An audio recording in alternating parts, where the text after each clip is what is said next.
அஸ்ஸலாமு அலைக்கும் வரஹ்மத்துல்லாஹி வபரகாத்துஹு. உங்கள் அனைவர் மீதும் எல்லாம் வல்ல ஏக இறைவனின் சாந்தியும் சமாதானமும் நிலவட்டுமாக. அன்பிற்குரிய சகோதரர்களே, இந்த நிகழ்ச்சி எதற்காக ஏற்பாடு செய்யப்பட்டிருக்கிறது என்று சொன்னால்,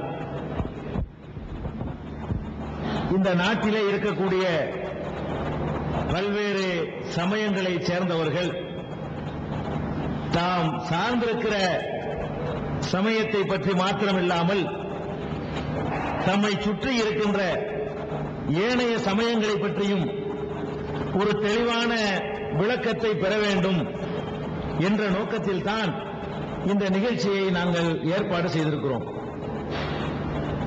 இத்தகைய நிகழ்ச்சி ஏற்பாடு செய்யப்பட்டதற்கு இன்னொரு முக்கியமான காரணமும் இருக்கிறது. நாம் வாழ்ந்து கொண்டிருக்கக்கூடிய இந்த காலம் மனிதனுடைய ஆற்றலை, மனிதனுடைய திறமையை, அவனுடைய கண்டுபிடிப்புகளை பார்த்து அவனே ஆச்சரியப்படக்கூடிய காலத்திலே நாம் வாழ்ந்து கொண்டிருக்கிறோம்.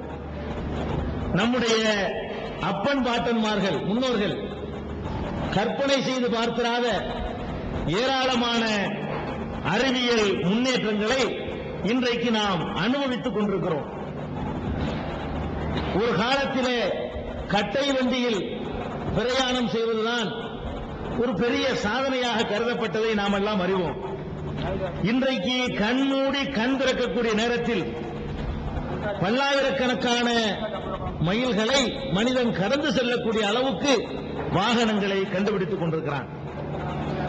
ஒருவன் பேசக்கூடிய இந்த பேச்சு இந்த வினாடியிலேயே முடிந்தால் உலகம் முழுவதும் கொண்டு செல்ல முடியும் என்ற அளவுக்கு ஒரு அறிவியல் புரட்சியை இன்றைக்கு மனிதன் உண்டு பண்ணி கொண்டிருக்கிறான். இப்படி மனிதனுடைய கண்டுபிடிப்புகளை பற்றி நாம் பட்டியல் போட்டோம் என்று சொன்னால் அது நமக்கே பட்டியல் போட முடியுமா என்ற அளவுக்கு ஏராளமான கண்டுபிடிப்புகளை மனிதன் ஒரு பக்கத்திலே கண்டுபிடிக்கிறான். இவனை மிஞ்ச எந்த சக்தியும் இல்லை என்று நினைக்கும் அளவுக்கு மனிதன் வளர்ந்திருந்தாலும் இன்னொரு புறத்தை தான் நான் இப்போது உங்களுக்கு சுட்டிக்காட்ட ஆசைப்படுகிறேன். இன்னொரு பகுதியை நீங்கள் எடுத்து பாருங்கள். ஒரு 100 ஆண்டுகளுக்கு முன்னால், ஒரு 200 ஆண்டுகளுக்கு முன்னால் வாழ்ந்த மனிதர்களிடத்திலே காணப்பட்ட நேர்மை, ஒழுக்கம், பண்பாடு, நல்ல பழக்க வழக்கங்கள் இவையெல்லாம் இன்றைக்கு இந்த சமுதாயத்தில் இருக்கிறதா என்று நீங்கள் யோசித்து பாருங்கள். அறிவிலே குறைந்தவர்களாக நம்மால் மதிக்கப்படக்கூடிய நம்முடைய முன்னோர்கள் எவ்வளவு நேர்மையாக இந்த உலகத்திலே வாழ்ந்து காட்டினார்கள். நாணயமாக வாழ்ந்தார்கள், ஒழுக்கமாக வாழ்ந்தார்கள், அழகான பண்பாடுகளோடு வாழ்ந்தார்கள். இன்றைக்கு இந்த நாகரிக உலகத்தில் வாழக்கூடிய நம்முடைய நிலைமை என்ன? நாங்கள் அறிவுடைய உச்சத்தை அடைந்து விட்டோம் என்று சொல்லக்கூடிய இந்த காலகட்டத்து மக்கள் இன்னொரு புறத்திலே ஆன்மீக பாதை, ஒழுக்க பாதையிலே சீரழிவிலே தான் சிக்கி தவித்துக் கொண்டிருக்கிறார்கள். இப்படி ஒரு காட்சியை பார்க்கிறோம். இதனால் உலக மக்களிடத்திலே ஒரு ஆன்மீக தேட்டம், நல்லவனாக வாழ வேண்டும், நேர்மையாளனாக வாழ வேண்டும், இந்த உலகத்திலிருந்து அநியாயங்களும் அக்கிரமங்களும் இல்லாது ஒழிய வேண்டும் என்றெல்லாம் ஆசைப்படக்கூடிய மனிதர்கள் ஒரு ஆன்மீக தேட்டத்தின்பால் ஒரு நல்ல கிடைக்காதா? இந்த உலகத்தை எல்லாம் பக்குவப்படுத்தக்கூடிய ஒரு நல்ல மார்க்கம் நமக்கு தென்படாதா என்று அலைமோதி கொண்டிருக்கிற காட்சியை பார்க்கிறோம். ஒரு பக்கத்திலே இந்த உலகத்தினுடைய சுகபோகங்கள் மனிதனை நல்வழியிலிருந்து திசை திருப்பி தவறான பாதைக்கு கொண்டு சென்றிருக்கிறது.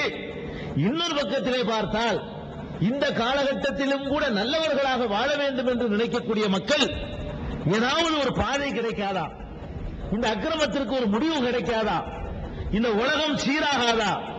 இந்த உலகத்திலே பண்பாடுகள் நிலைக்காதா என்று ஏங்கக்கூடிய ஒரு நிலைமையும் பார்க்கிறோம். அந்த ஏக்கத்தினுடைய பிரதிபலிப்பாகத்தான் ஆங்காங்கே ஆன்மீக தலைவர்கள் என்று தோன்றக்கூடியவர்களுக்கு பின்னால் எல்லாம் மக்கள் கூட்டம் கூட்டமாக போய் விழுந்து கொண்டிருக்கிறார்கள். இன்றைக்கு மிக முதலீடு இல்லாத தொழில் என்று சொல்லப்படக்கூடிய அளவுக்கு ஆன்மீகம் அவ்வளவு ஒரு தேவையான ஒன்றாக மனிதனால் கருதப்படுகிறது. யாராவது ஒருத்தர் நான் ஒரு பெரிய ஆன்மீக குருவாயிட்டேன், நான் ஒரு சாமியாராகி விட்டேன் என்று சொன்னா அதை பார்க்கறதுக்கு ஒரு 1000 பேர் வர்றான். எதற்காக வர்றான்? அவன்கிட்ட ஒரு தேட்டம் நடக்குது, ஏதாச்சும் ஒரு நல்லது கிடைக்காதா, ஒரு நேர்வழி கிடைச்சிடாதா, இந்த உலகத்துக்கு ஒரு பொற்காலம் இவர் மூலமா அமைஞ்சிடாதா என்று மனுஷன் ஆசைப்படுறதுனாலதான் இன்றைக்கு ஏராளமான வழி ஆன்மீக குருமார்கள் நிறைய தோன்றிக்கிட்டே இருக்கிறாங்க. எல்லாமே போலிங்கிறது தனியான விஷயம்.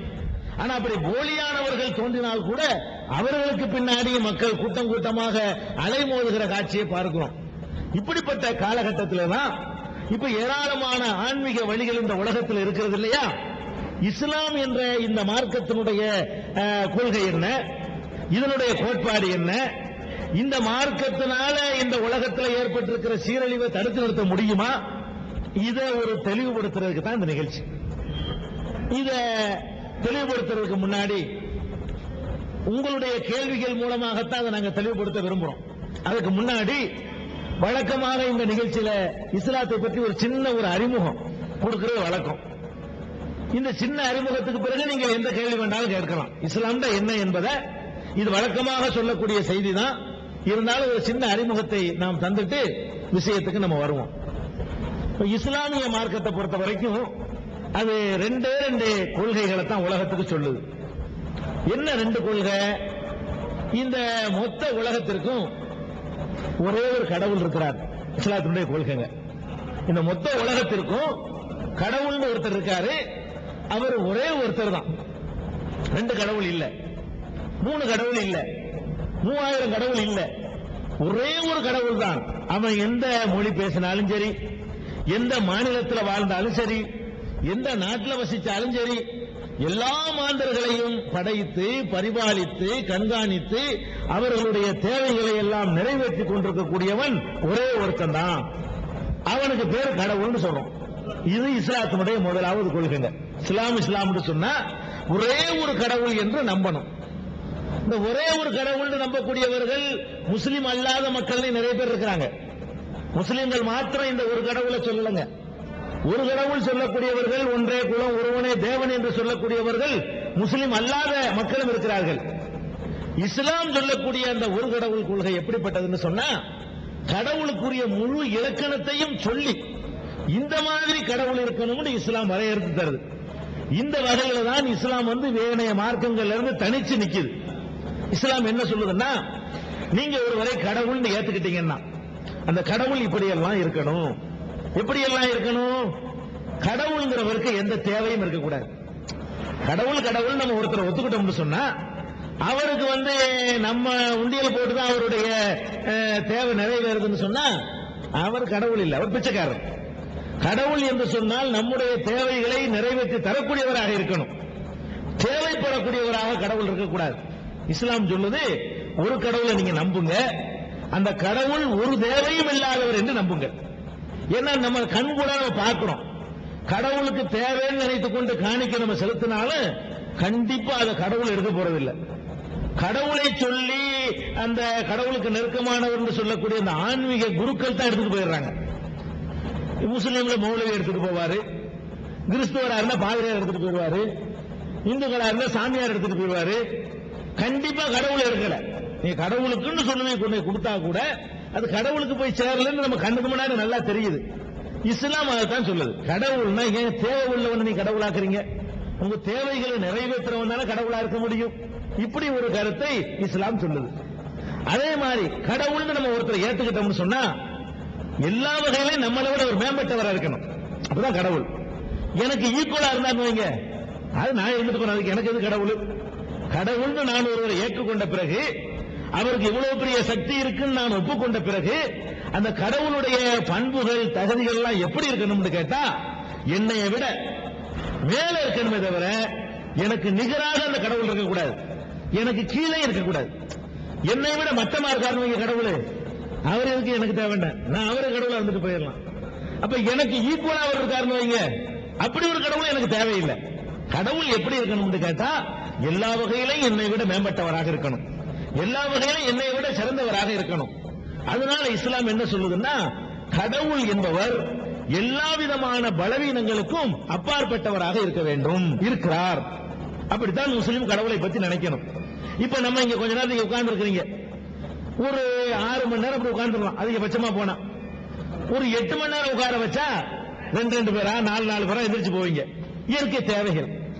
9 மணி நேரம் 10 மணி நேரம் இடத்துல உட்கார வச்சீங்கன்னா ஒரு 4 தடவை வெளியே போயிட்டு வந்துருவீங்க மலை ஜலம் கழிக்கிறதுக்காக வேண்டி. இது நம்மிடத்துல உள்ள ஒரு பலவீனம். இப்ப கடவுள் அந்த மாதிரி கக்கூசுக்கு போறேன்னு போனாருன்னு வைங்க, அது கடவுளுக்குரிய தகுதியா?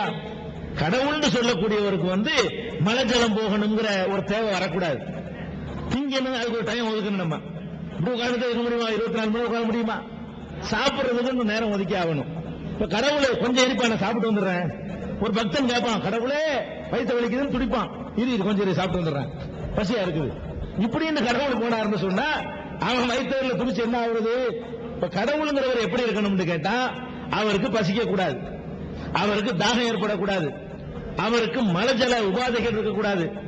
திடீர்னு நம்ம கொஞ்ச நேரம் தலைவலிக்கும், நான் ரொம்ப அறுக்கிறேன்னு வைங்களேன், என்னடா பெரிய தலைவலியா இருக்குமீங்க. அப்ப கடவுளும் போய் தலைவலியா இருக்கும் படுத்துட்டாருன்னு வைங்க, எப்படி இந்த உலகத்தை கண்காணிக்கிறது? அப்ப கடவுளுக்கு நோய் வரக்கூடாது. தலைவலி, வயிற்றுவலி, காய்ச்சல், இந்த மாதிரியான நோய் நொடிகள் கடவுளுக்கு வந்துச்சுன்னு சொன்னா அவரால் இந்த உலகத்தை சீர்திருத்த முடியாது, கண்காணிக்க முடியாது, இந்த உலகத்தை ஒழுங்காக இயக்க முடியாது. உலகத்தை இயக்குறவர் தானே கடவுள்.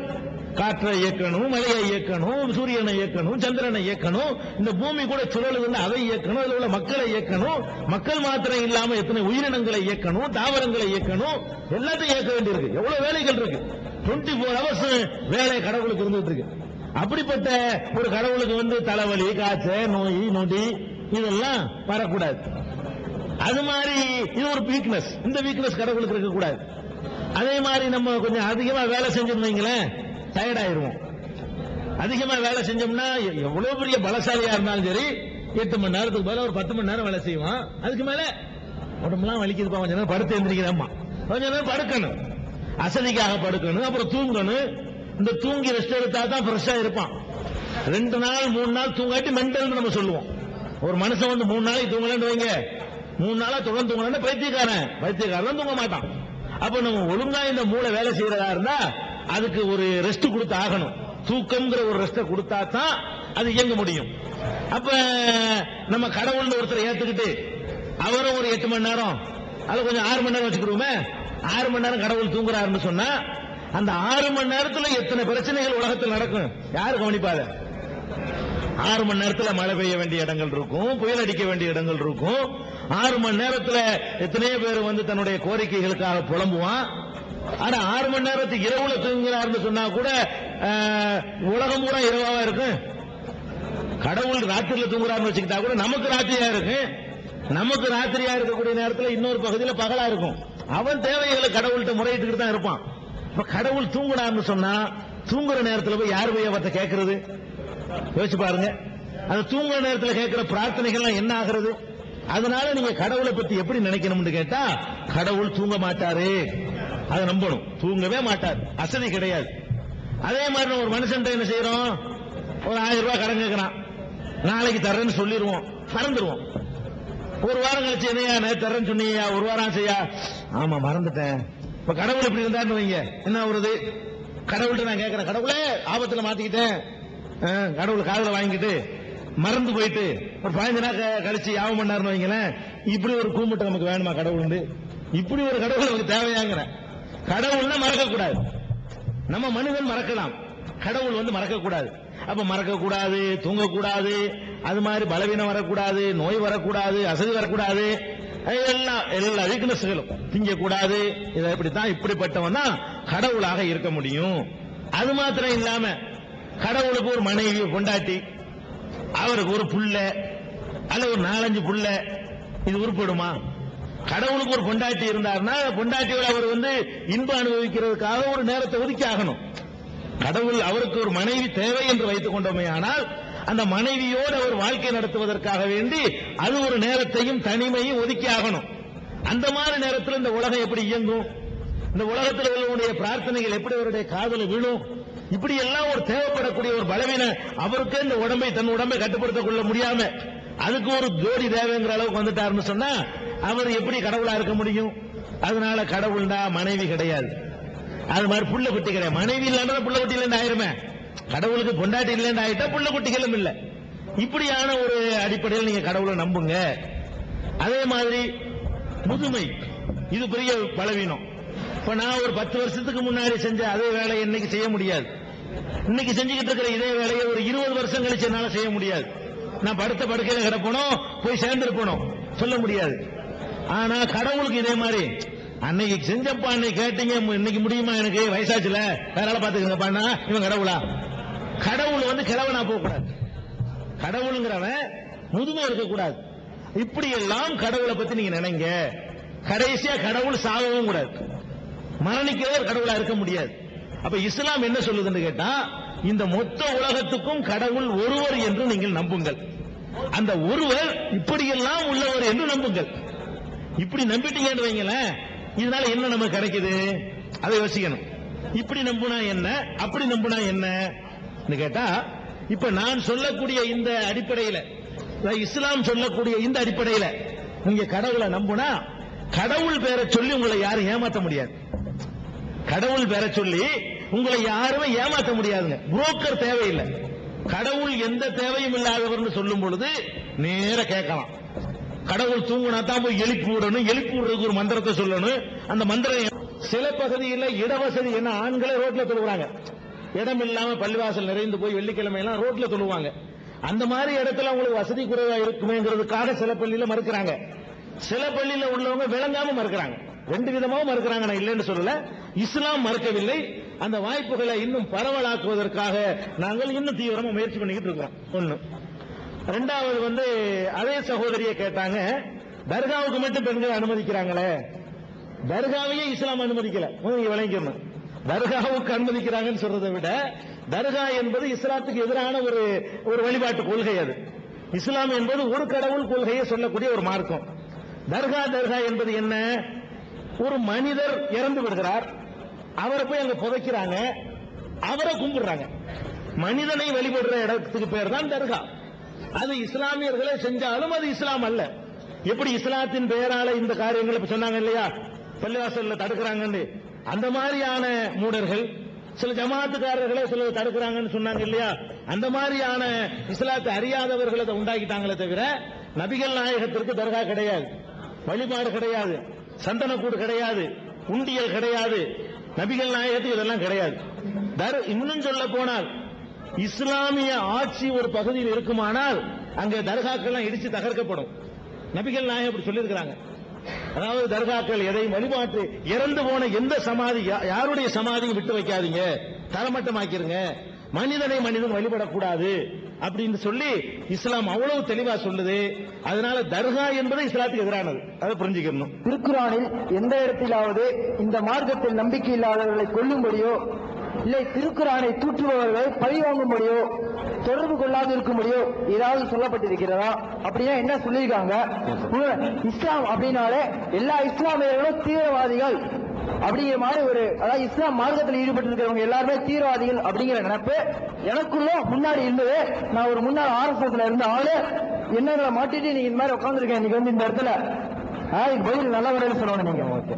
இஸ்லாம் என்பது இந்த வன்முறையை பிற சமுதாய மக்களுக்கு எதிராக நடக்கணும் என்பதை எங்கேயாவது சொல்லுகிறதா, தூண்டுகிறதா, ஆதரிக்கிறதா அப்படிங்கறத முதல்ல பார்க்கணும்.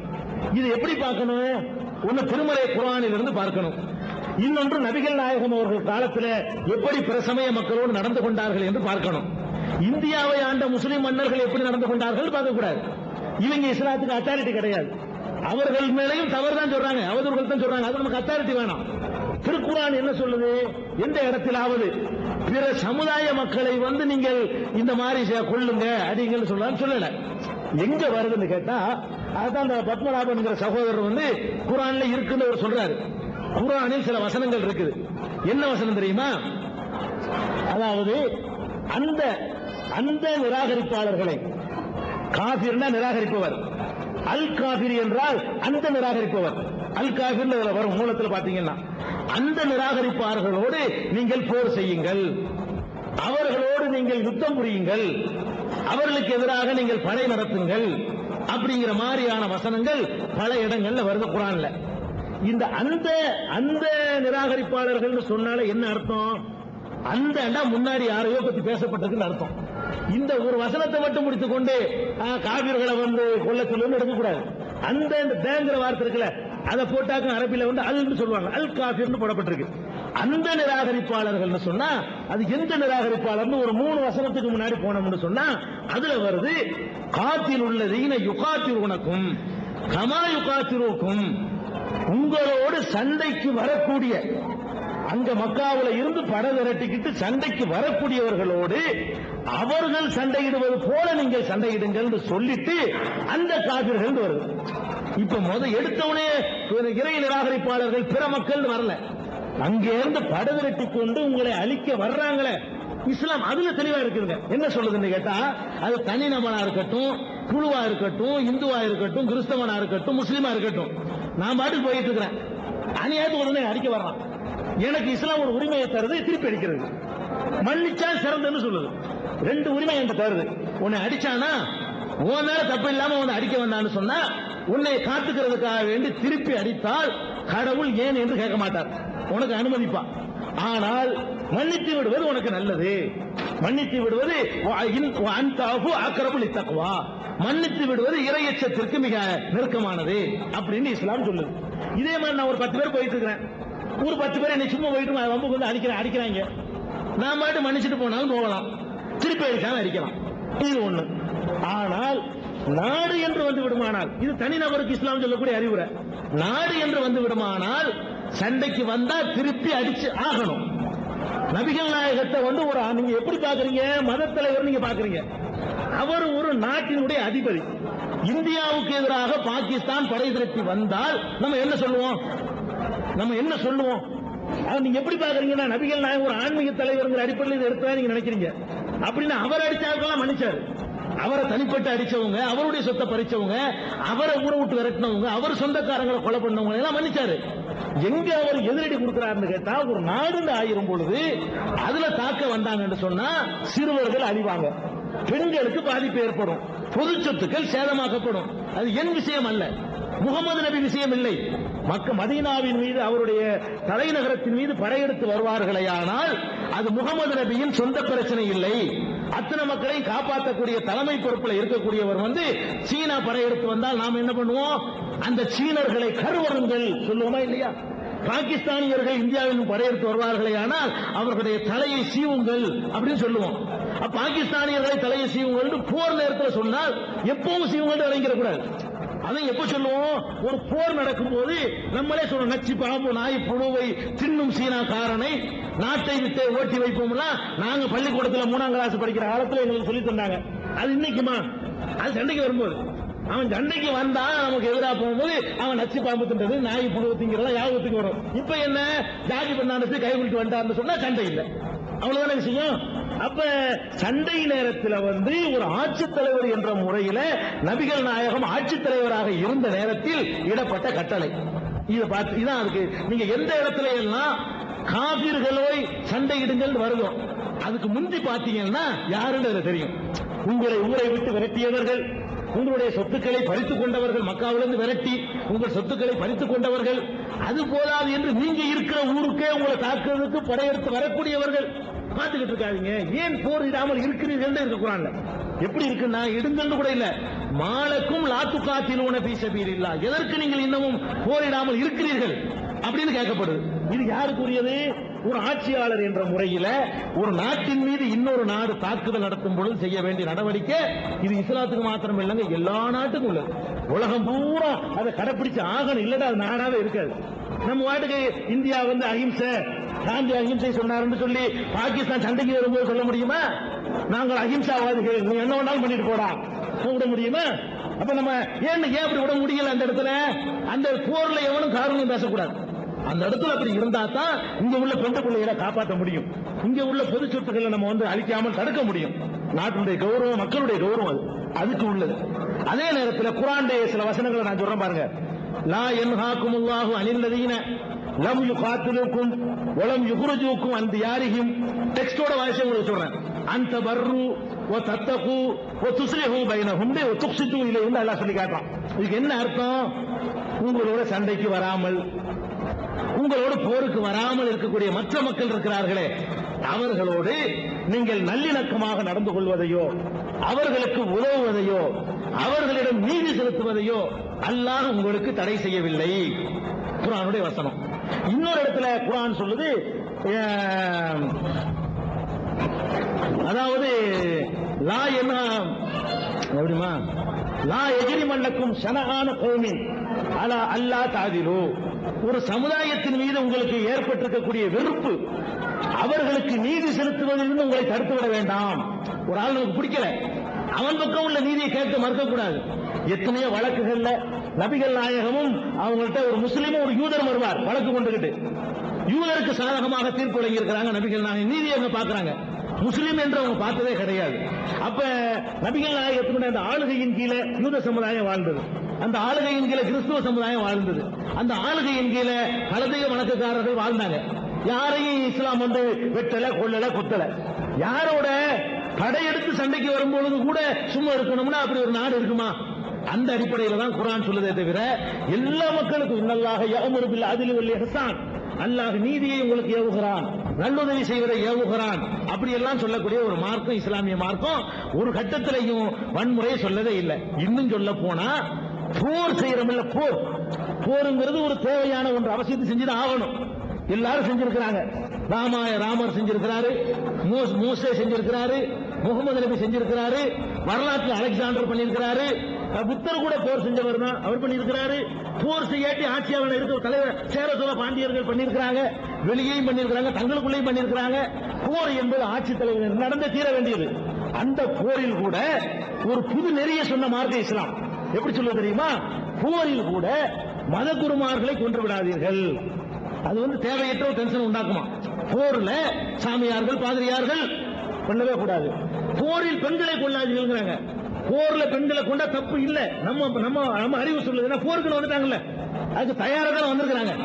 எதிரணியில பட விரட்டி வந்துட்டால அதுக்கு தயார் தான் வந்திருக்கிறாங்க. அந்த இடத்துல பார்க்க தேவையில்லை, அங்கேயும் பார்க்க சொல்றாங்க. போர்க்களங்களில் வந்தால் சிறுவர்களை நீங்கள் சிறுவர்களை நாம கூட்டு வந்திருப்பான், நம்ம கொல்லக்கூடாது. போர்ல கூட பெண்களை கொல்லக்கூடாது. போரில் பொது சொத்துக்களை சேதமாக்காது. நம்ம பார்க்கிறோம், யானை விட்டு கலக்கி போர்ல ஒரு வெற்றி அடைஞ்சிட்டான்னு சொன்னா ஒரு நாட்டுக்காரன் அந்த நாட்டுக்குள்ள நிறைஞ்ச மரங்கள் எல்லாம் வெட்டி குளத்தெல்லாம் யானை விட்டு கலக்கி சொத்துக்கள்லாம் நாசமாக்கி பொம்பளைகள் எல்லாம் போக பொருள் அழுகிட்டு போய் இப்படித்தான் நடந்துகிட்டு இருக்குது. அப்படிப்பட்ட நேரத்தில் போரில் கூட பெண்களை ஒண்ணும் செய்யாதீங்க, சிறுவர்களை ஒண்ணும் செஞ்சிடாதீங்க, மதகுருமார்களை ஒண்ணும் செஞ்சிடாதீங்க. அவர்களை தவிர மற்றவங்க சண்டைக்கு வந்தா அவங்களை எடுத்து சண்டை போடுங்க. அப்படிங்கிறது போர்ல, போர்க்களத்தில் கூட இஸ்லாம் அப்படிப்பட்ட ஒரு நெறியை தான் சொல்லி இருக்குது. அப்படிதான் நபிகள் நாயகம் வாழ்ந்திருக்கிறாங்க. அவங்க சந்திச்ச எல்லா போர்க்களங்களுமே இந்த மாதிரியான காரணங்களுக்காக நடத்தப்பட்ட போர்கள் தான். இது நீங்க ஞாபகத்தில் வச்சுக்கணும். அது மாதிரி நபிகள் நாயகம் அவர்களுடைய அந்த காலத்துல பிற சமுதாய மக்களுக்கு இருந்த அளவுக்கு உரிமை எந்த சமுதாயம் வழங்கின கிடையாது, எந்த காலத்திலும் வழங்கின கிடையாது. எந்த அளவுக்குன்னா பள்ளிவாசல்ல வந்து சட்டையை பிடிச்சு கேள்வி கேட்பாங்க, ஓய் முகமது நாங்களும் இங்க உள்ள ஆள்தான் எங்களுக்கு கொடு அப்படின்னு கேட்ட முஸ்லீம் அல்லாத மக்கள் எல்லாம் இருந்திருக்கிறாங்க. அதனால வந்து இது வாசுகி, நான் வந்து அனைத்து இந்திய ஜனநாயக மாதர் சங்கம்ங்கிற அமைப்புல இருந்து வந்திருக்கேன். முதல்ல இப்படிப்பட்ட ஒரு கேள்வி பதிலுக்கான விவாதத்துக்கான ஒரு கூட்டம் ஏற்பாடு செய்யப்பட்டதுங்கிறது எனக்கு ரொம்ப சந்தோஷமான விஷயம். அதுக்காக என்னுடைய அமைப்பின் சார்பாக இதை ஏற்பாடு செஞ்ச மண்ணடி ட்ரஸ்டுக்கு வந்து என்னுடைய வாழ்த்துக்களை தெரிவிச்சுக்கிறேன். எங்களுடைய அமைப்பை பற்றி ஒரு சில வார்த்தைகள் சொல்லிட்டு எனக்கு இருக்கக்கூடிய கேள்விகள் ஒரு சில ஆலோசனைகளையும் சொல்றதுக்கு கொஞ்சம் டைம் எனக்கு கொடுக்கணும்னு கேட்டுக்கிறேன். எங்களுடைய மாதர் சங்கத்தை பொறுத்த வரைக்கும் ஜாதி, மதம், இனம், மொழி இதுக்கெல்லாம் அப்பாற்பட்டு பெண்கள் பாதிக்கப்படும் போது குரல் கொடுக்கக்கூடிய அமைப்பு. ஒரே ஒரு உதாரணம் சொன்னா எங்க அமைப்பை பற்றி உங்களுக்கு எல்லாம் தெரியும்னு நினைக்கிறேன். அது புதுக்கோட்டையில பிரேமானந்தாங்கிற ஒரு இந்து சாமியார் பெண்களை கேவலப்படுத்தினப்போ அந்த பாதிக்கப்பட்ட பெண்களுக்காக குரல் கொடுத்தது எங்களோட அமைப்பு. அதே மாதிரி கன்னியாகுமரியில ஜான் ஜோசப்னு சொல்லி ஒரு கிறிஸ்துவ பாதிரியார் கரிஸ்மேட்டிக் சென்டர்ங்கிற பேர்ல பெண்களை கேவலப்படுத்தினப்போ அதுக்கு எதிராக குரல் கொடுத்தது எங்களுடைய அமைப்பு.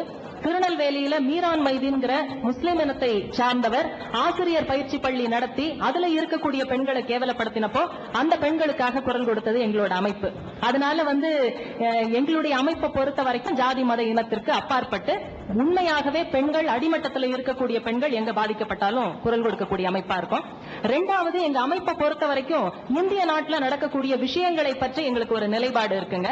உதாரணமா இந்தியா வந்து எப்படி இருக்கணும்ங்கறத பத்தி எங்களுக்கு சில ஆழ்ந்த அபிப்பிராயங்கள் உண்டு. இந்தியாவுல வந்து எல்லா மதத்தை சார்ந்தவர்களும் எல்லா மொழி பேசக்கூடியவங்களும் இத்தனை வருஷமா இருந்திருக்கிறாங்க, கூடி வாழ்ந்திருக்காங்க, சகோதரர்களா இருந்திருக்காங்க, சகிப்புத்தன்மையோட இருந்திருக்காங்க.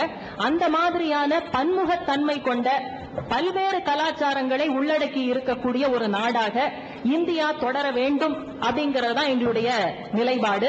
கடந்த காலத்துல பாபர் மசூதி இடிக்கப்பட்ட போதும், அதை ஒட்டி இந்தியாவில் பல இடங்கள்ல இஸ்லாமியர்கள் குறிவைத்து தாக்கப்பட்ட போதும் அதற்கு எதிராக குரல் கொடுத்தது எங்களுடைய அமைப்பு. இப்ப சமீப காலமாக கிறிஸ்தவ மக்கள் மீது இன்றைக்கு இருக்கக்கூடிய அரசாங்கமும் அதனுடைய அந்த RSS வகைராக்களும் தாக்குதல் நடத்தும் போது அதையும் எதிர்த்து குரல் கொடுக்கக்கூடிய அமைப்பு எங்களோட அமைப்பு. இஸ்லாமிய பெண்கள் மத்தியில கல்வியும் வேலை வாய்ப்பும் ரொம்ப குறைவாக இருக்கக்கூடிய நிலைமை. இஸ்லாமிய ஆண்களுக்கே அதுதான் நிலைமைன்னு சொன்னா பெண்களுடைய நிலைமையை பத்தி நம்ம சொல்லவே வேண்டாம்.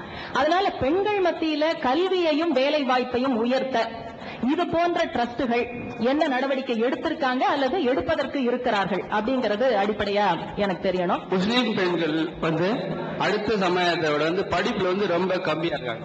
படிக்க மேக்சிமம் கேட்டேன், நிறைய பேரை கேட்டேன். 10th வரைக்கும் படிக்க வைப்பேன், இல்லைடா 8th வரைக்கும் படிக்க வைப்பேன், அதுக்கு மேல முடியாது அப்படின்னு இருக்காங்க. இது என்ன காரணம்? இப்ப நீங்க கேட்டீங்க, நம்ம கவர்னர் எடுத்துக்கோங்க, முஸ்லீம் தான். எஸ்பெஷலி ஒரு 100ல வந்து ஒரு 5% நல்லா படிக்கிறாங்க. படிப்பை பொறுத்த ஹையா போகும்போது ஒரு 5%. இது ரொம்ப படிப்புல கம்மி. என்ன காரணங்க? முஸ்லீம்ல வந்து பெண்கள் வந்து ரொம்ப அடிமையா இருக்கும், அதனால படிக்க வைக்க முடியாது. இதுக்கு என்ன காரணம்? சகோதரி வாசுகி அவர்களும் சொன்னாங்க. இங்க ஒரு சகோதரரும் கூட சுட்டி காட்டினாரு, பெண்கள் முஸ்லீம் பெண்கள் வந்து அதிகமாக பள்ளி கற்கிறது இல்லைன்னு சொல்லி. அதாவது பெண்கள் எவ்வளவு கற்கிறது இல்லையோ அதே அளவுக்கு தான் ஆண்களும் கற்பதில்லை. நீங்க நல்லா விளங்கிக்கணும். முஸ்லீம்களை பொறுத்த வரைக்கும் ஆண்களும் அதிகமாக படிப்பதில்லை. அப்ப வந்திருக்கக்கூடிய முஸ்லீம் சகோதரர்கள் பட்டதாரிகள் மாத்திரம் கை தூக்கமா பார்ப்போம். வெளியே எண்ணி பாருங்க. நீங்க கேட்டீங்களா சொல்றேன். அதாவது நான் 5% சொன்னார்ல, ஆம்பளை 3% தான். பாருங்க, ஒரு 8-10 இருக்கும்னு நினைக்கிறேன். வெளியே இருக்கிற பூரா முஸ்லீம் தான். இவ்வளவு பெரிய கூட்டத்தில் 8 பேர் பட்டதாரி.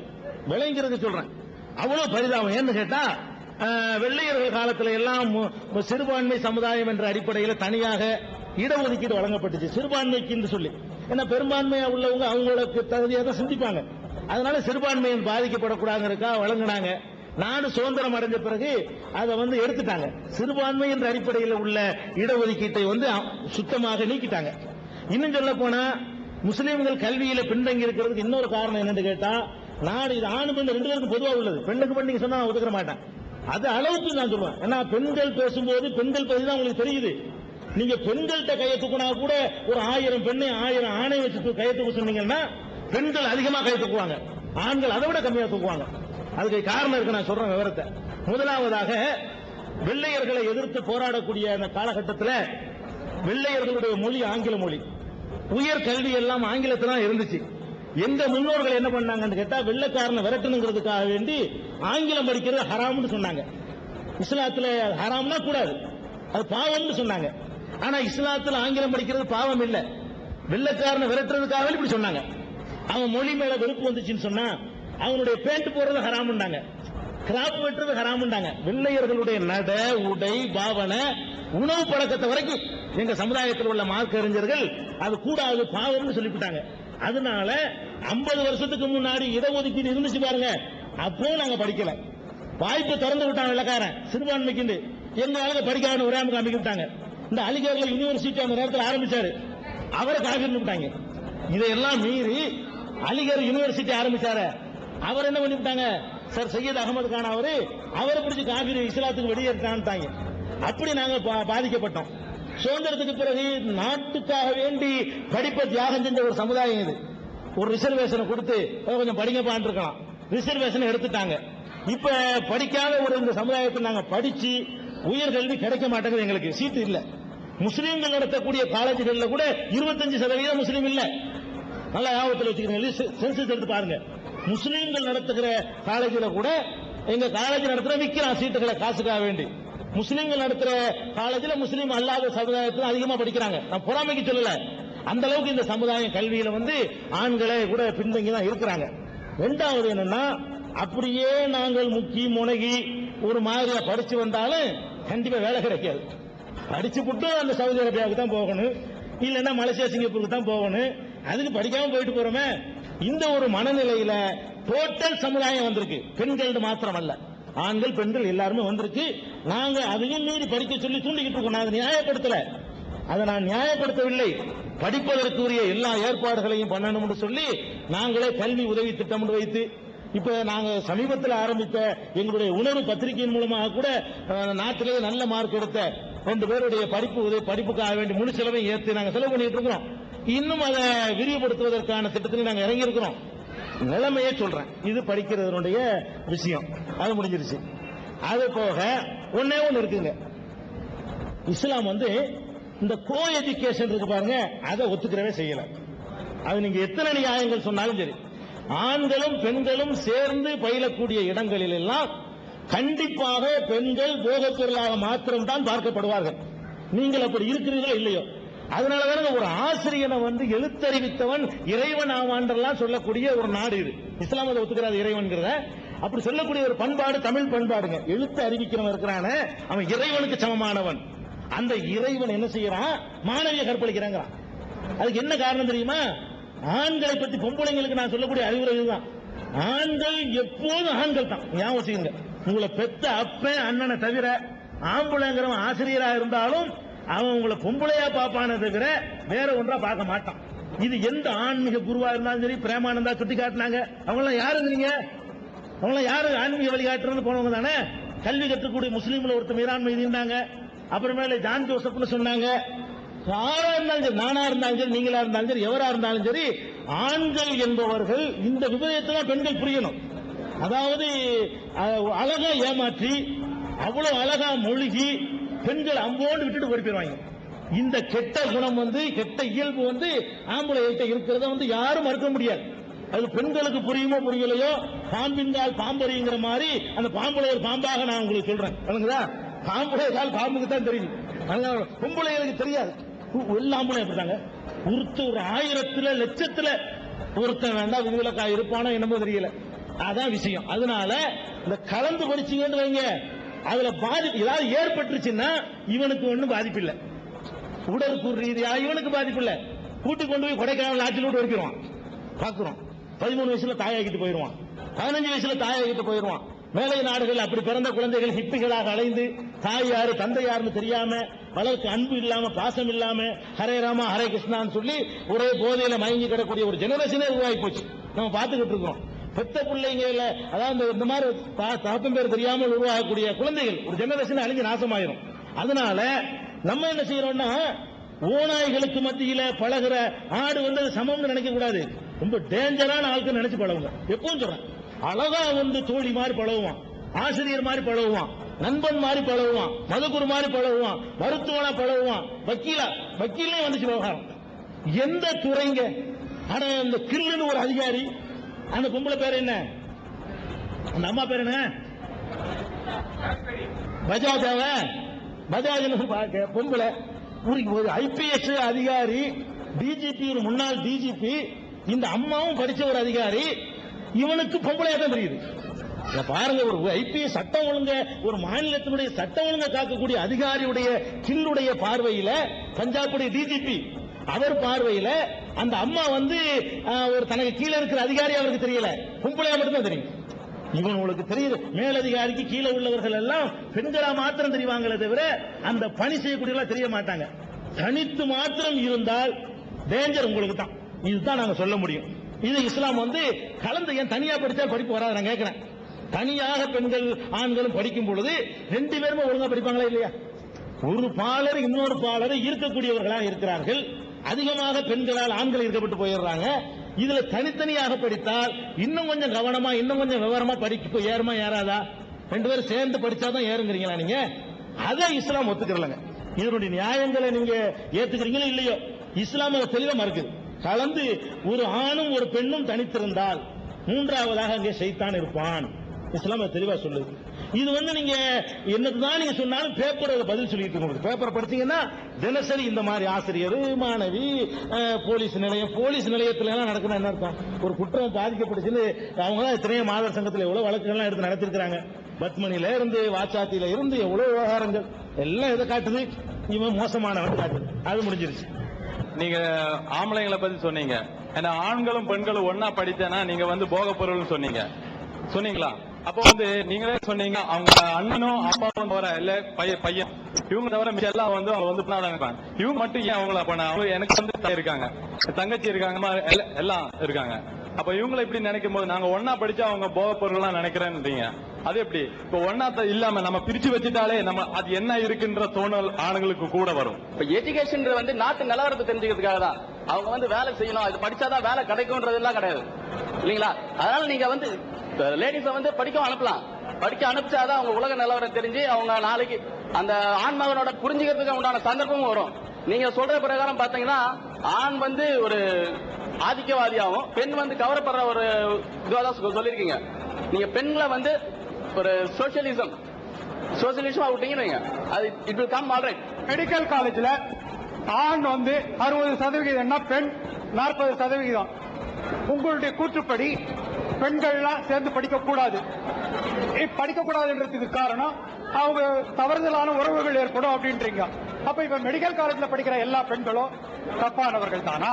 இஸ்லாம் மதத்தை உள்ளிட்டவங்க 1 2 செக்ரட்டரியேட் அதுல 50% மேல பெண்கள், ஆண்கள் 50%. அங்க இருக்கிற பெண்கள்லாம் விபச்சாரம் பண்றவங்க தானா? கொச்சையாக வார்த்தைகள் இருக்கலாம், ஆனால் அதனுடைய ஆழத்தை நீங்க புரிஞ்சு பதில் சொல்லணும். நீங்க எப்படி வேணாலும் கேட்கலாம். அன்புள்ள சகோதரர்களே, இத வந்து ரொம்ப தவறாக புரிஞ்சிருக்கிறாங்க. அதாவது ஆண்களை பொறுத்த வரைக்கும் சரியான வாய்ப்பும் சந்தர்ப்பமும் அவனுக்கு கிடைக்குமானால் தனிமை ஒரு சந்தர்ப்பம் இந்த மாதிரி ஏதாவது பண்ணிட்டா ஒண்ணு நமக்கு கேடு வராது, சாட்சியம் இல்லாத ஒரு நிலைமை, இது மாதிரி வாய்ப்பு கிடைக்குமே ஆனால் ஒரு ஆம்பளை தான் ஆம்பளை என்பதைத்தான் எப்போதும் காட்டுவான். அதான் அந்த அவனுடைய சுபாவம். இது சொன்னதுனால எல்லாரும் மனித வர்ணவங்க அர்த்தம் இல்ல, அப்படித்தான் எல்லாரும் நடந்துகிட்டு இருக்கிறாங்கன்னு அர்த்தம் இல்ல. அந்த வாய்ப்புகள் கிடைச்சா இவன் அப்படிதான் நடந்துக்குவான். வாய்ப்புகள் கிடைக்காமல் இருக்கிற வரைக்கும் பரிசுத்தமா இருப்பான். ஒரு 25 பொம்பளைகளோட 25 ஆம்பளை இருக்கிறான்னு வைங்க, அந்த மாதிரி ஒரே இடத்துல இருக்கக்கூடிய நேரத்தில் அப்படிலாம் யோசிக்க தோணாது. அதுல ஒரு நேரத்தில் ஒரு பொம்பளையோட ஒரு ஆம்பளை தனிமையா இருந்து அதை யாரும் பார்க்காத நிலைமை ஏற்பட்டு ஏதாவது பண்ணனா மாட்டிக்க மாட்டோங்கிற ஒரு நிலைமை ஏற்படுமானால் அப்பதான் ஒருத்தன் புத்தியை காட்டுவான். எல்லா மனுஷன்டையும் திருட்டு புத்தி இருக்குன்னா திருடனான்னு காட்டக்கூடாது. எல்லா மனுஷனுக்கும் ஒரு வேலை இருக்குது. 100 ரூபாய்க்கு வேலை போறவன் இருக்கான், 1000 ரூபாய்க்கு வேலை போறவன் இருக்கிறான், பரிசு மகா சுத்தமானவன் 1 லட்சம் ரூபாய் அவன் வாங்கிக்கலாம் வேலைக்கு. எல்லா மனுஷன்டையும் ஒரு வீக் இருக்குன்னு சொன்னா வேலை போனவனான்னு கேட்கக்கூடாது. அந்த தன்மை நம்ம கிட்ட இருக்குது, அந்த வாய்ப்பு நம்ம கிட்ட இருக்குது. அப்படிப்பட்ட ஒரு நேரத்தில் ஒரு நேரம் இல்லாட்டி ஒரு நேரம் ஒரு நல்லவனும் கூட அந்த நேரத்தில் போய் ஆயிரும். இதுக்காக வேண்டி பிளான் பண்ணி திட்டமிட்டு ஒரு ஆம்பளை செய்யறது இல்லைங்க. அந்த சூழ்நிலையை அப்படி தள்ளிடும்னு நம்ம சொல்றோம். இன்னொரு சகோதரர் கேட்கிறாரு, நம்ம ஒன்னா பழக விட்டு அறிவுரை சொல்லலாமே. அறிவுரையெல்லாம் எந்த நேரத்தில் எடுக்கும்? சாதாரண நேரத்தில் எடுக்கும். அசாதாரணமான நேரத்தில் அறிவுரை எடுக்கணுமா? அட 2 பேரும் ஒன்னா தனிமையா இருக்கிறாங்க, ஒருத்தருக்கு ஒருத்தர் எந்த ஒரு யாரும் பார்க்கல, ஒரு இடையூறு இல்ல, என்ன பண்ணாலும் யாரும் கண்டுபிடிக்க முடியாது. அப்படி ஒரு நேரத்தில் போயிட்டு அறிவுரை சொல்ல முடியுமா? அறிவுரை ஏறுமா முதல்ல மூளையில? அப்ப அறிவுரையினால எல்லாம் திருத்தணுங்கிற ஒரு சாதாரண இடத்துக்குள்ள விவகாரம். அதெல்லாம் நம்ம அதை விட நான் என்ன சொல்றேன்னு கேட்டா, நாட்டில் என்ன நடக்குது அதான் என்னுடைய கேள்வி. நீங்கள் எல்லாம் சொல்வது வெறும் அனுமானங்கள். நான் சொல்வது வாத்தியார்களாலேயே மாணவிகள் மாணவங்கப்படுத்தப்படுறாங்கன்னா செய்தி வந்தது ஒண்ணுன்னா அது 10 நடந்திருக்குமா இல்லையா? ஒன்னு மாட்டினவன ஒரு வாத்தியார் மாட்டினவன இது மாதிரி 13 பேருக்கு நடந்தாலும் சேர்ந்து செய்தி வருது. அதுக்கு முன்னாடி 12 நடந்திருக்கு ஊர்ல, யாருக்கும் தெரியல. ஒரு பொண்ணு வந்து வெளியே விவகாரம் ஆக்கி பிடிச்சி அப்ப வெளியில தெரியுது. ஒண்ணுல ஒருத்த மாட்டினாலே பிரேமானந்தா எத்தனையில மாட்டினா? ஒண்ணுலதான். ஒண்ணுல மாட்டினா ஒண்ணுதான் கடைசியா? அதான் முதலா? இல்ல, ஒண்ணுல மாட்டும் போது அந்த அது ஒண்ணு, இந்த அது ஒண்ணு, இந்த இது ஒண்ணு. அப்ப அது வரைக்கும் என்ன நடந்தது? பிரேமானந்தா கேஸ்ல சொல்லப்பட்ட பெண்களோட முடிஞ்சு போச்சு நினைக்கிறீங்களா? அதுக்கு மேல இருக்கு. நீங்க கண்டுபிடிச்சது வெக்கத்தை விட்டு வெளியே சொன்னது உழவு. அப்ப நான் கேட்கறது கேட்டா, பேப்பரை படிக்கிறீங்க, நம்ம கண்ணு முன்னாடி நம்ம ஊர் பள்ளிக்கூடத்தில் நடக்குது, நம்ம ஊர் போலீஸ் ஸ்டேஷன் நடக்குது, நம்ம ஊர் ஆஸ்பத்திரியில் நடக்குது. ஒரு பேப்பரை புரட்டினா அந்த மாதிரி செய்தி இல்லாத நாள்களே இல்ல. அப்ப இப்படித்தான் நடக்கிறார்கள் என்பதற்கு இவ்வளவு ப்ரூஃப் இருக்குது. ஒரு விஷயத்துல மாட்டோட சங்கிலியா அப்படியே 9, 10, 30, 40 மீரான் எதுல மாட்டினாரு?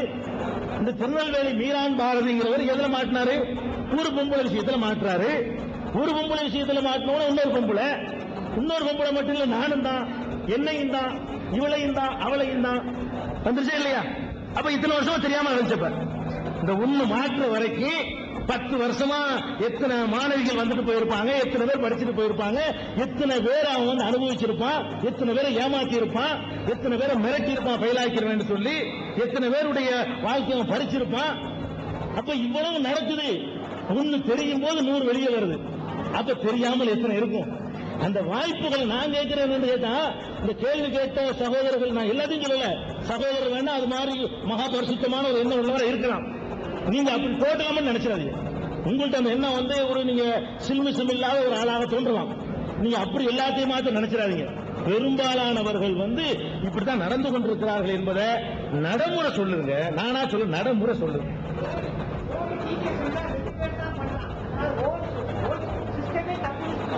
அதாவது இல்ல, இப்ப வந்தாங்க, நம்ம கதவை திறந்து போட்டுருவோங்க. வீட்டுல திருட்டு போயிடுது. திருடுறவன் எத்தனை பேர் திருடுறான்? ஒருத்தன் திருடுறான். ஒத்தன் திருடுறாங்கிறதுக்காக வேண்டி பூட்டி அதுக்காக கதவை திறந்து போடலாம்னு ஒத்துக்க முடியுமா? எல்லாருமே திருடுறாங்க கேட்கறது. திருடுவதற்கான வாய்ப்பை நாம் தடுக்கணும். கதவை திறந்து போட்டா திருடுறவன் 10 பேர் தான் திருடுவான், 90 பேர் திருட மாட்டான். 90 பேர் திருடலையில் அப்படிங்கிறதுக்காக வேண்டி கதவை திறந்து போடுவோமா? 10 பேர் திருடுறதுக்கு வாய்ப்பு இருக்குங்கிறதா புத்தனை வைக்கணும். அப்ப ஒரு காரியம் நடப்பதற்கு என்ன அடிப்படையா இருக்குதோ அதை ஒதுக்கி தரலன்னா என்ன நான் கேட்கிறேன். அதனால என்ன கேடு வந்துருங்கிறீங்க? அதனால என்ன கல்வியில, அறிவு வளர்ச்சியில, ஆராய்ச்சியில, முன்னேற்றத்துல என்ன கேடு வந்துருங்கிறீங்க? இந்த மாதிரியான வழக்குகள் வம்புகள் இல்லாமையால் போகுமா இல்லையா? இன்னும் கொஞ்சம் சுத்தமான முறையில் கவனமா படிப்பாங்களா இல்லையா? பொம்பளைங்களாவது ஒரு படிச்சிருந்தாங்க, ஆம்பளைல எல்லாத்துக்கும் கீழே போறது எப்படி காரணம் நினைக்கிறீங்க? அது ஒண்ணு பத்தலையா உங்களுக்கு? எந்த தடவை பொம்பளைகளோட நீங்க மார்க் கூட வாங்கினீங்க சொல்லுங்க பார்ப்போம். ஒரு தடவை சொல்லுங்க பிளஸ் 2 தாங்க ஆம்பளைக்கு தான் கூட வாங்கணும், SSLC வாங்கணும் சொல்லுங்க. உங்க கவனமெல்லாம் எங்க இருக்கு விளங்கலையா? அதே காட்டுக்குங்க. இந்த மார்க்ல நம்ம தெரிஞ்சு போயிருக்கு நம்ம யாருங்கிறது. நம்மள எடை போடுறது நம்ம புரிஞ்சுக்கிறேன்னு. பெண்கள் அந்த சில்மிசை இல்லாம பழகி அவங்க மார்க் வாங்குறாங்க. இவன் என்ன பண்றான்? ஆக 25 கிலோ வர்றான். எல்லாம் 25 இடம் பொம்பளைகளுக்கு போயிடுது. அப்ப இவன் என்ன பண்றான்? படிக்கிறதுக்கு போல வேற ஏதோ பண்றான் இவன்.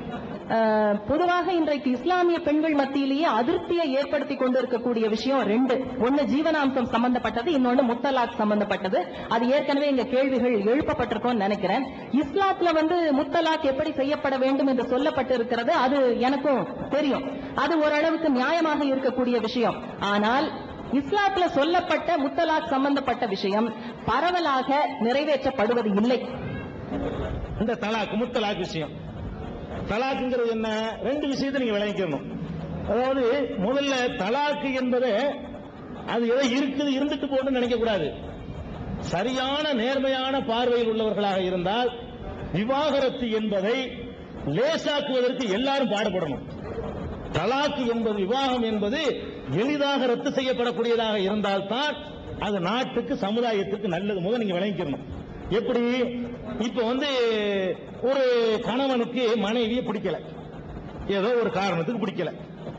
இவன் விவாகரத்து வாங்குறதுக்காக வேண்டி எங்க போகணும்? இப்ப நீதிமன்றத்துக்கு போகணும். நீதிமன்றத்தில் மனு செய்து அதுக்கு செலவு பண்ணி வழக்கு நடத்தணும். 2 வருஷமோ 3 வருஷமோ அந்த வழக்கு இழுத்து அப்புறமேல விவாகரத்து செய்யறதுக்கு அனுமதி கொடுப்பான். இல்லைன்னு சொன்னான்னு சொல்லிடுவான். அதுக்குரிய காரணத்தை, ஒழுங்கான காரணம் இல்லைன்னு சொன்னாலும் சொல்லுவான். இவன் ஒழுங்கான காரணம் சொல்றதுக்காக என்ன பண்ணுவான்? என் மனைவி நடத்த கட்டவள் அப்படிமா, அப்பெல்லாம் கிடைக்கும்.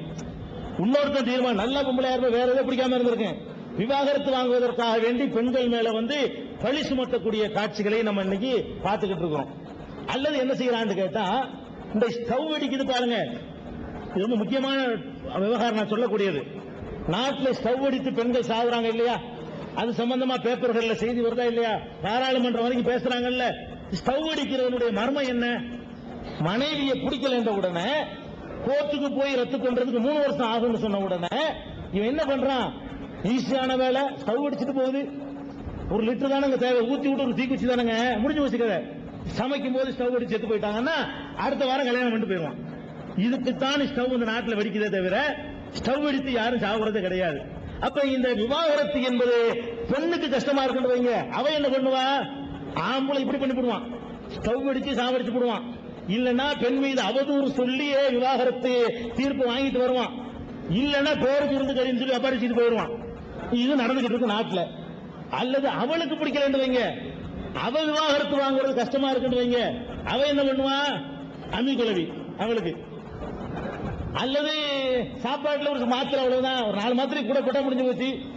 அது எத்தனை வீடுகள்ல படிக்கிறோமே, திடீர்னு படுத்தாரு காலைல காணாம, அதெல்லாம் இயற்கை மாறணும், எல்லாம் இயற்கை நினைக்கிறீங்களா நீங்க? கண்டிப்பா கிடையாது. இயற்கை எப்படி ஸ்டவ் அடிப்பது எல்லாம் ஸ்டவ் அடிப்பது இல்லையோ, திடகாத்திரமா இருந்து படுத்து காலையில பணமாகறான்னு சொன்னா எல்லாம் அப்படிப்பட்டது இல்லை. அது என்னமோலாம் இருக்கும். அதுல பாதியோ ஒரு 75% வேறு மாதிரியான இருக்கு. 1-2 வெளியே தெரிஞ்சு போயிடுது. இதெல்லாம் நல்லா படுத்திருப்போம், காலையில ஆளு எந்திரிக்க மாட்டான். ஏன்? இவங்கிட்ட ஆண்மை இருக்காது. அவனுக்கு கல்யாணம் பண்ணி வச்சிருவீங்க, கல்லானாலும் கணவன் புள்ளானாலும் புருஷன்பீங்க, அவளுக்கு ஆசை உணர்ச்சிகள்லாம் இருக்குது, விவாகரத்தை கஷ்டமாக்கி வச்சிருக்கிறீங்க. வாடா இன்னைக்கு முடிஞ்சு நான் முடிஞ்சு வச்சுக்காத முடிச்சிடறாளா, நறுக்கு வரைக்கும் நடக்க சில பகுதியில் பேப்பர்ல போடுறான், தமாசு மாதிரி எழுதிட்டு போடுறான் செய்தியை. அப்ப அதாவது இதெல்லாம் நடக்கக்கூடாதுன்னு சொன்னா ஆணாகட்டும் பெண்ணாகட்டும் பிடிக்கலன்னா ஒதுங்கிட்டு போங்கடா. நீ வேற ஒரு கல்யாணம் பண்ணிட்டு நீ ஒரு கல்யாணம் பண்ணிட்டு போய் என்ன பிரிக்க முடியாத பந்தமா? சந்தோஷமா இருக்கிறது தான் குடும்ப வாழ்க்கை. உன்னால அவளை சந்தோஷப்படுத்த முடியலையா, அவளால உன்னை சந்தோஷப்படுத்த முடியலையா, போங்கள பிரிஞ்சு போங்கள, வேற ஒருத்தனை கல்யாணம் பண்ணிட்டு போங்கள. இப்ப என்ன அதுல இப்படி சொல்லக்கூடிய மார்க்க இஸ்லாம். இந்த கல்லானாலும் கணவன் புல்லானாலும் புருஷன் ஒத்துக்கிற மாட்டேங்குது. விவாகரத்து என்பது இஸ்லாத்துல 2 சைட்லயும் உண்டு. பெண்களுக்கு நிறைய பேருக்கு தெரியறது இல்ல, தெரிஞ்சாலும் பயன்படுத்துறது இல்ல. ஒரு சைட்ல இருந்தா தான் நீங்க பாரபட்சம். இஸ்லாம் என்ன பாக்குதுன்னு கேட்டா, விவாகத்து ரத்தம் கஷ்டமாக்கினால் அதுல இருந்து விடுபடுவதற்கு வேற வழியை தேர்ந்தெடுப்பார்கள். இதுதான் சைக்காலஜி. விவாகத்தை ரத்து செய்யறது கஷ்டமாக்குனா கொலை தான் பண்ணுவான்.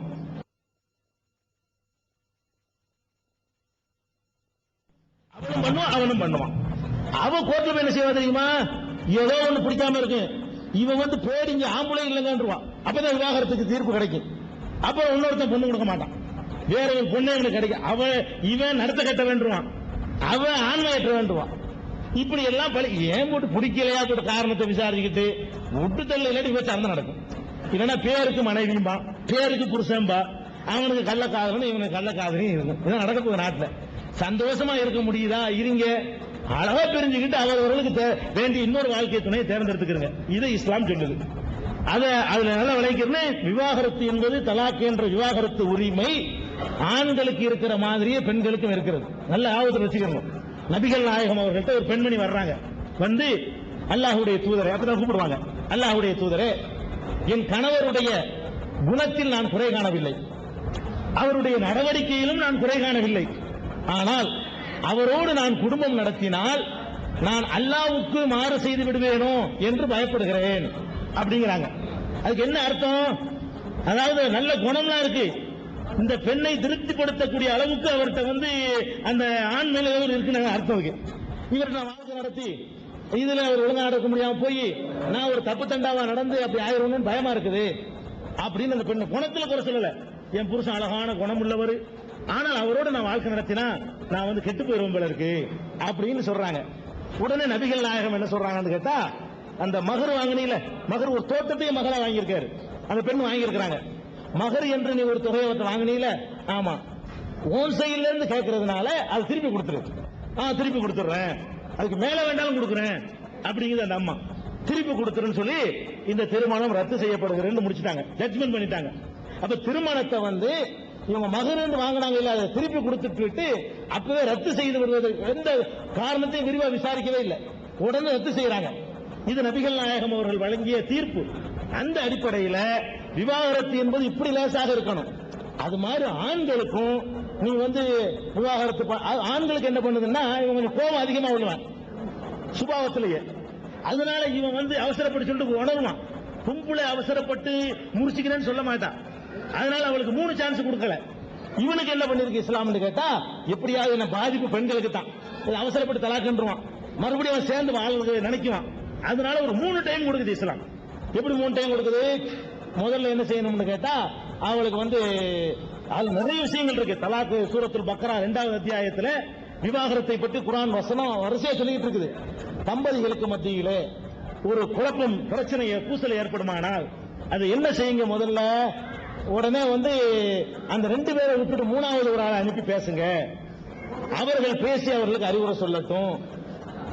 அதுக்கப்புறம் கொஞ்ச நாளைக்கு தற்காலிகமா பிரிஞ்சுக்கிறீங்க. படுக்கையிலிருந்து விலகுங்கள்னா தற்காலிகமாக குடும்ப வாழ்க்கையில ஈடுபடாம பிரிஞ்சுக்கிறீங்க. அப்ப ஒருத்தருடைய தேவை ஒருத்தருக்கு விளங்கும். அதுக்கு பிறகு உங்களுடைய அந்த கசப்பு நீங்களேன்னு சொன்னா நீங்க என்ன செய்யுங்க? விவாகரத்து பண்ணிக்கிறீங்க. அப்படி விவாகரத்து 3 டைம் பண்ண சொல்லி இஸ்லாம். ஒரே தடவையில தலாக் தலாக் தலாக்னு சொன்னாலும் அது ஊர் தலாக்கு தான் இஸ்லாத்துல. ஊர் தடவை விவாகரத்து பண்ணிட்டான். இது மாதிரி இன்னும் 2 சான்ஸ் அவனுக்கு இருக்கு. விவாகரத்துன்னு சொன்ன பிறகு திரும்ப சேர்ந்து வாழ்றாருன்னா சேர்ந்து வாழ்ந்து கொள்ளலாம். அப்புறம் ஒரு தடவை கொஞ்ச நாளைக்கு பிறகு விவாகரத்து பண்றேங்கிறான். அப்புறம் சேர்ந்து வாழ நினைச்சா சேர்ந்து வாழ்ந்து கொள்ளலாம். அதுக்கப்புறம் கொஞ்ச நாளைக்கு பிறகு சேர்ந்து வாழ நினைக்கிறான், சேர்ந்து வாழ்ந்து கொள்ள. 3வது தடவை சொல்லிட்டாலும் சேர்ந்து வாழ முடியாது. இவ்வளவுதான் இஸ்லாம் சொல்லக்கூடியது. இதுல எந்த வகையிலையும் பெண்களுக்கு கொடுமை நீங்க சொல்ல முடியாது. நான் சொல்லக்கூடிய ஒரே கேள்வி என்னன்னா, சரி இப்படி ஒரு விவாகரத்தை வேணாம், எடுத்துருவோம். இந்த ஸ்டவ் அடிக்கிறத எப்படி தடுப்பீங்க? இந்த நெருக்கையை எப்படி தடுப்பீங்க? இந்த விஷத்தை வச்சு கொள்றதை எப்படி தடுப்பீங்க? அம்மிக்கிழமையை போட்டு கொள்றதை எப்படி தடுப்பீங்க? விவாகரத்து பண்ணாமலே அந்த பொண்ணை வச்சுக்கிட்டு பொண்டாட்டின்னு பேருக்கு வச்சுக்கிட்டு சின்ன வீடு வச்சுக்கிட்டு அக்கிரமம் பண்றாங்க, அதை எப்படி தடுப்பீங்க? மூடியாடி ஒரு போடா, 2 பேரும் வேற வாழ்க்கை தேர்ந்தெடுக்கலாம்ல. இது என்ன பிரிக்க முடியாத பந்தமா? இது நீங்களா என்ன அண்ணன் தம்பி மாதிரி அப்பே மக மாதிரியான உறவா இது? அவன் யாரும் நீ யாரோ சேர்ந்தீங்க சந்தோஷம், யாரும் நீ யாரோ சேர்ந்தீங்க சந்தோஷமா இருக்கிறதுக்கு, சந்தோஷமா இருக்க முடியல போங்கள, இப்படி சொல்லுது இஸ்லாம். அதனால இந்த ஸ்டவ் அடிக்கிற மரணங்கள் தடுக்கப்படணும்னு சொன்னா விவாகத்தை யாரு செய்யறாங்களோ அவர்களே ரத்து செய்யட்டும். விவாகம் செய்யும் போது நீதிமன்றத்தில் போய் நாங்க அனுமதி கேட்டு பண்றது இல்ல. ரத்து செய்யற அதிகாரம் அவங்க கையில இருக்கட்டும். இது நாட்டுக்கு நல்லதுன்னு இஸ்லாம் சொல்லுது. ஆனால் தலாக்கை பற்றி பெண்கள் புரியல. பெண்களுக்கு இந்த உரிமை இருக்குங்கிற நிறைய பெண்களுக்கு தெரியாது. அதை இது மாதிரி சபைகள் மூலமாக நாங்க சொல்லித் தர்றோம். ஆண்கள் என்ன செய்யல, அவங்களுக்கு இந்த முத்தலாக்கு விஷயம் தெளிவாக விளங்கவில்லை. இது மாதிரி சபைகள் மூலமாக வேற அவைகள் மூலமாக இப்ப கொஞ்சம் விழிப்புணர்ச்சி அடைந்து கொண்டு வருகிறார்கள். இதுதான் தலாக்குடைய விவகாரம். நாமெல்லாம் இந்திய பிரஜைகள், இந்த நாட்டினுடைய சட்ட திட்டத்துக்கு நாம உட்பட்டவங்க, அதுல மாற்று கருத்தே கிடையாது. ஷாபானு வழக்குல உச்ச நீதிமன்ற தீர்ப்புக்கு பின்னாடியும் நாமெல்லாம் ஒரு மொத்தம் அதை ஏற்றுக்கிறதுக்கு தயாராக இல்லை. காரணம் பழமைவாதமா, இஸ்லாமியத்தில் இருக்கிற பழமைவாதமா, அல்லது இந்த இஸ்லாமிய பெண்களுக்கு நாம விடுதலை கொடுக்கணுங்கிற எண்ணம் இதுவரைக்கும் இஸ்லாமிய சகோதரர்களுக்கு வரலையா? ஜீவனாம்சத்தை பொறுத்த வரைக்கும் ஷாபானு கேஸ்ல இங்க ஒரு நண்பர் கேட்டதுதான். ஷாபானு வழக்குல அவருடைய கணவர் ஜீவனாம்சம் கொடுக்க வேண்டும் என்று வந்த தீர்ப்பை பின்னால ராஜீவ்காந்தி ஒரு அவசர சட்டம் போட்டு அதை மாத்தினாரு. அதன்படி வக்ஃப் கொடுக்கணும், அப்புறம் பெண்ணினுடைய உறவினர்கள் கொடுக்கணும் அப்படிங்கறது நியாயம் இல்லைங்கிறது என்னுடைய கருத்து. ஒரு பெண்ணினுடைய சுகதுக்கங்கள்ல பங்கு பெறுவேன் அப்படின்னு சொல்லி வாக்குறுதி கொடுத்து அவளை திருமணம் செய்து கொள்ளக்கூடிய கணவனுக்கு தான் அதனுடைய முழு பொறுப்பும் இருக்கு. அதனால அந்த விஷயத்தை ஏதாவது மாற்ற முடியுமா, மாற்றுவதற்கான முயற்சி ஏதாவது நடக்கிறதா? சகோதரி வாசுகி அவர்களும் ஐயா பேர் என்ன சொன்னீங்க? மங்கள்ராஜ் அவர்களும் அந்த ஜீவனாம்சம் சம்பந்தமாக ஒரு நல்ல கேள்வியை கேட்டாங்க. எல்லாருமே சட்டத்தை கட்டுப்படணும். சுப்ரீம் கோர்ட் ஒரு தீர்ப்பு வழங்குது, ஜீவனாம்சம் வழங்க சொல்லி அதை வழங்கிட்டு போக வேண்டியதானே, அதுக்கு எதிராக இதுக்கு கொந்தளிக்கணும் அப்படிங்கிற மாதிரி ஒரு அருமையான கேள்வியை கேட்டாங்க. முதல்ல அந்த ஷாபானுடைய வழக்குக்கு போவதற்கு முன்னாடி பொதுவா இஸ்லாம் இது சம்பந்தமா என்ன சொல்லுதுங்கிற தெரிஞ்சுக்கிறோம். இப்ப ஜீவனாம்சம் சொல்றோம் இல்லையா, விவாகரத்து செய்த பிறகு ஜீவனாம்சம் கொடுக்கிறதுங்கிறது, அதை இஸ்லாம் கொடுக்குமாறு எங்கேயும் சொல்லலைங்க. திருக்குர்ஆன்ல அப்படி சொல்லப்படவே இல்லை, நபிகள் நாயகமும் சொல்லல. அதாவது விவாகரத்து செய்யப்பட்டு விட்டால் ஜீவனாம்சம் கொடுங்க என்று சொல்லப்படல. அதை நான் ஒத்துக்கிறேன், குர்ஆன்ல இல்ல, நபிகள் நாயகமும் சொல்லல. ஆனா நம்ம ஜீவனாம்சம் கொடுன்னு சொல்றாங்க இல்லையா நம்ம நாட்டில், இதை விட அட்வான்ஸா வேற ஒரு முன் ஜீவனாம்சத்தை இஸ்லாம் அதாவது மாற்ற முடியாத உறுதியான கேரண்டியான ஒரு ஜீவனாம்சத்தை இஸ்லாம் பெண்களுக்கு வழங்கி இருக்குது. அதையும் எங்க சமுதாயத்தினுடைய பெண்கள் ஒழுங்கா பயன்படுத்திக்கிறது இல்லை. இந்த சந்தோஷத்தினுடைய பயன்கள் வெளிப்படக்கூடிய நேரத்தில் அதிகமான இழப்பு பெண்களுக்கு இருக்கிறது. இவன் 4 பிள்ளைக்கு அப்பா அம்மா எந்த ஒரு அடையாளம் மூஞ்சில தெரியாது, ஒரு பிள்ளைக்கு அம்மானோட தெரியும். அப்ப அந்த மாதிரியான உடல் ரீதியான ஒரு பாதிப்புகள் பெண்களுக்கு ஏற்பட்டு போயிடுது. அதையெல்லாம் கருத்துல கொண்டு திருமணத்திற்கு சம்மதிக்கும் பொழுது 1 லட்சத்தை எடுத்து வைடா, நாளைக்கு ஏமாத்திட்டு போயிட்டா என்ன பண்றது, 2 லட்சத்தை எடுத்து வைடான்னு கேட்கணும். அப்படி கேட்டு வாங்குவதற்கு ஏமாற்ற முடியாத கன்ஃபார்மா உறுதியாக முன்கூட்டியே வாங்கிக்கிறோம். நம்ம நாட்டுல சொல்றான் 5 பெண் குழந்தை பிறந்தால் அரசனும் ஆண்டிங்கிறான். சவுதி அரேபியாவில் 2 பொம்பளை பிள்ளை பிறந்தா ஆண்டியும் அரசன் ஆயிடுறான். அங்க எல்லாம் 5 லட்சம் ரியால் கேட்கறாங்க. 5 லட்சம் ரியால் சொன்னா என்னாச்சு, 50 லட்சம் ரூபாய் ஆச்சு இந்திய ரூபாய்க்கு. ஒரு பெண்ணு தன்னைய திருமணம் முடித்துக் கொள்வதற்காக வேண்டி 5 லட்சம் சவுதி ரியால் கேட்கிறான். கொடுக்க முடியல ஆம்பளைக்கு. வீட்டுக்கு வீடு ஆண் குமர்கள் தேங்கி கிடக்கிறது. சவுதி அரசாங்கம் மானியம் கொடுத்து கல்யாணத்துக்கு அப்ளிகேஷன் போட்டா மானியம் கிடைக்கும். அந்த ரூபாயை வாங்கி மகரை கொடுத்து கல்யாணம் பண்ணிக்கிட்டு இருக்கான். இது எதுக்கு சொல்ல வர்றேன்னு கேட்டா, இப்படி ஒரு பெருந்தொகையை பெண்கள் வாங்கி அவர்கள் தங்களுடைய பாதுகாப்புக்காக வைத்துக் கொள்ளலாம். அந்த பணத்துல கணவனுக்கு உரிமை இல்லை, அந்த பணத்துல தகப்பனுக்கு உரிமை இல்லை. அவளே அந்த பொருளாதாரத்துக்கு எஜமானியாக விடுகிறார். இது கேரண்டியானது. இதை நீங்க முதல்ல விளைவிக்கணும். சரி, நம்ம நாட்டுல ஜீவனாம்சம் ஜட்ஜ்மெண்ட் வாங்கிடுறோம். அதையும் நீங்க புரிஞ்சுக்கணும்ல. என்ன ஜீவனாம்சம் நீங்க பெருசா நினைச்சிட்டு இருக்கீங்க. ஜீவனாம்சம் நீங்க ஒரு தீர்ப்பை வாங்கிடுறீங்க, கோர்ட்ல தீர்ப்பு விட்டுறான். நீ மாசம் நீ 1000 ரூபாய் ஜீவனாம்சம் கொடு.